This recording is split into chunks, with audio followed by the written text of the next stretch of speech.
දැන් මෙතන ඉන්න බොහෝ පිරිසක්. මේගොල්ලෝ අද රාත්‍රියේ නිදා ගන්නකොට තමුන්ගේ ලැබිච්ච දේවල් නැති වෙච්ච දේවල් ගැන කල්පනා කරනවා. බොහෝ දෙනෙක් රාත්‍රියේ ගත කරන්නේ දුකෙන්. අහිමි වෙච්ච දේවල් වලට තාමත් පසුතැවෙනවා. මම ඔබට කියනවා අහිමි වෙච්ච දේවල් අහිමි වෙලා ඉවරයි කියලා දැන්. ඒ වෙලා ඉවරයි. දැන් ඒකට අපි කොච්චර පසුතැවුණත් ඒක අපට ආයෙ ගන්න බෑ. වෙච්ච සිද්ධි හැමතිස්සෙම කල්පනා කරනවා. අපි කියනවා වෙලා ඉවරයි. ඒ වෙලා ඉවරයි ඒ සිද්ධිය අවසන්. ඊට පස්සේ ඒකේ රස විඳින්න යමක් ඉතුරු වෙලා තියෙයි කියන්නේ තව දුරටත්. සුඟක් අය කරන්නේ ජීවිතේ අර එක එක සිද්ධි රස විඳිනවා. පරණ ඒවා මතක් කර කර විඳිනවා. ඒ විඳින්නේ ඔහු එකට බැඳීමක් තියෙන නිසා. ධර්මයේ තියෙන්නේ බැඳීම නැති කරගත්තු කෙනෙක් විඳින්න බෑ යාට. එයා විඳීමෙන් ඉවත් වෙච්ච කෙනෙක්. එයාට මුළු ජීවිතේම එකම විදියකට ගලාගෙන යනවා. තවත් සමහරු කරන්නේ අනාගතේ ඕනට වඩා ප්ලෑන් කරනවා.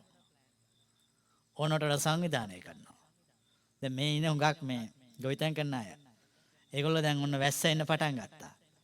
ඒගොල්ලෝ දැන් ගොඩක් ඒවා හිතනවා. අපි මෙහෙම කරන්න ඕන, මෙහෙම කරන්න ඕන. මේ විදියට ඔහොම ඒගොල්ලෝ ඒවා සංවිධානය කරගෙන යනවා.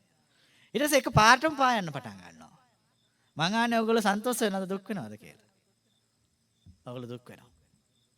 ඒ දුක් වෙන්නේ ඒගොල්ලෝ පායන එකක් නෑ කියලා හිතලා ඒගොල්ලෝ වැඩ කළා. ඒ උනාට පෑවුවා.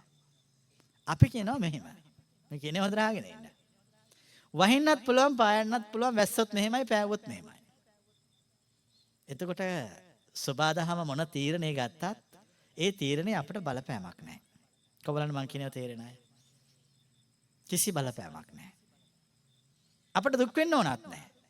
අපිට hina වෙන්න ඕනත් නැහැ. හැබැයි අපේ වැඩේ කරන්න පුළුවන්. කවුරු හරි කෙනෙක් ශක්තිමත්ව හිතන්න පටන් ගත්තොත් ඒ ශක්තිමත්ව හිතන කෙනාට ලෝකේ කරන්න බැරි කිසිම දෙයක් නැහැ. ප්‍රශ්නේ වෙලා තියෙන්නේ මිනිස්සු ශක්තිමත්ව හිතන්න බයයි. සමාජය විසින් එමෙ හිතන්න දෙන්නේ නැතුව බය කරලා තියෙන්නේ. ඒ සීමා මායින් රාමු කඩලා දැම්මයන් පස්සේ නිදහසේ හිතන්න පටන් ගත්තොත් නිදහසේ වැඩ කරන්න පටන් ගත්තොත් එය